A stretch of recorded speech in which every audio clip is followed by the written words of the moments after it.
సర్వసాధారణంగా ఆయుధాలని కూడా సానబట్టుకుంటారు. ఎందుకని అంటే అవి మొరటుగా అయిపోయి అనుకోండి, ప్రయోగించినప్పుడు పనిచేయద్దు.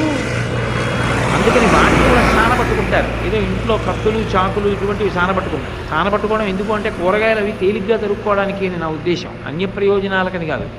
కాబట్టి ఇంట్లో ఉన్న పదునైన పరికరములను సానపెట్టుకుని సిద్ధం చేసుకున్నట్టే ఈశ్వరుడు కూడా అప్పుడప్పుడు ఆయుధములను సానపట్టుకుంటూ ఉంటాడట. చక్రం ఇటువంటివి. వేదాంత దేశికులు అన్నారు, అమ్మవారు నే పడతానులేండి అని ఆ ఆయుధాలు తీసుకుని దయతో సానబట్టింది.